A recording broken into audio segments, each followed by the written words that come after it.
Okay, तो 2 episode तक character build और पावर फ्लेक्स करने के पश्चात फाइनली हमें देखने मिला वो जिसका नाम सुनकर हर जुजुत्सु सॉर्सरर नाड़ा पकड़ के उल्टे पैर भाग जाता है, मेगुमी का बाप, the infamous jujutsu sorcerer killer Fushiguro Toji. और हाँ, एक और बात, इसे कहते हैं बैडएस इंट्रोडक्शन।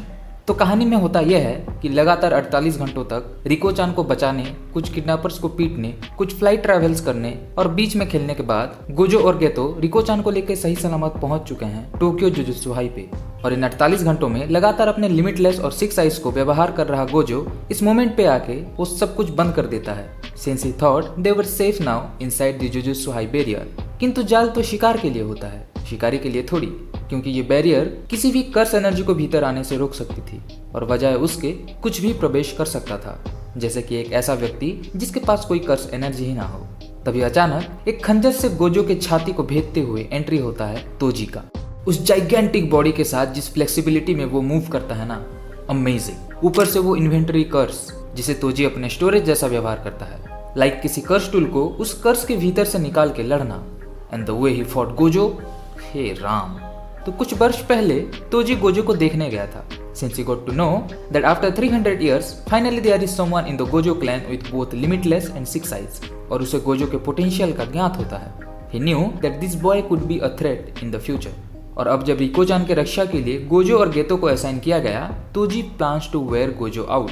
तभी उसने रिको-चान पे बाउंड्री प्लेस किया ताकि 48 घंटे तक लगातार गोजो अपने कर्स एनर्जी को यूज करके वेयर आउट हो जाए। And the moment Gojo turns off his 6 eyes inside the jujutsu high barrier, Toji starts to dance. और जिस गोजो को हम सबने भगवान माना था, तोजी ने क्या मारा है यार। I mean, किसी कपड़े के भांति पूरा चीर फाड़ दिया। और फिर गोजो को ठिकाने लगा के तोजी बढ़ता है गेतो की तरफ, जहां गेतो रिको-चान को एक सुंदर सा हृदय गदगद करने वाला स्पीच देके उसके साथ तेंगेन सभा के मंदिर से बाहर निकल ही रहा होता है कि तोजी आके पूरा खेल बिगाड़ देता है। इस आदमी ने लिटरली ऐसा प्लान बनाया कि इसने गोजो और गेतो को डिस्ट्रैक्ट करके बिजी रखा, फिर सिंगल हैंडेडली गोजो को डेथ गेट में छोड़ आया, फिर जिस रिको-चान को बचाने के लिए इतना भसड़ मचा था उसे मार डाला। And now he is going for Geto. So basically Toji is the Rocky Bhai of Jujutsu world. So episode 3 was a fucking banger for sure, किंतु मजा तो आता है एपिसोड 4 में, जब तोजी गेतो को अधमरा करके छोड़ देता है ताकि बेकार में झमेला ना संभालना पड़े, और स्टार रिलीजियस ग्रुप को रिको-चान का डेड बॉडी देके अपना पेमेंट रिसीव करके घर जा रहा होता है। तभी उसे बाहर देखने मिलते हैं the god himself. Gojo reverse curse technique use करके अपने घाव को हील कर चुका था और अपने one and only best friend को अधमरा अवस्था में देख और रिको-चान को ना बचा पाने के कारण अब उसका एक ही उद्देश्य था, kill the jujutsu sorcerer killer Fushiguro Toji. किंतु एक हेवनली इम्पैक्ट लगे बंदे को हराना इतना सरल थोड़ी, क्योंकि तोजी भी अपना पूरा होमवर्क करके गया था। एज वी ऑलरेडी सॉ, उसे इस बात का ज्ञात भलीभांति था कि गोजो का लिमिटलेस और 6 आइज कैसे काम करते हैं। उसके पास गोजो के 6 आइज, लिमिटलेस ब्लू और रिवर्सल रेड का पूरा इन्फो था, इतना कि उसे पूरा विश्वास था कि वो गोजो को मार सकता है। थोड़ा बहुत प्रॉब्लम होगा but he could manage, but still he felt something was of. इस सिचुएशन में गोजो के भीतर से जो एक क्रोध, द्वेष, एक प्रतिशोध की भावना आनी चाहिए थी वो नहीं थी। In fact Gojo looked more calm and composed yet menacing as fuck.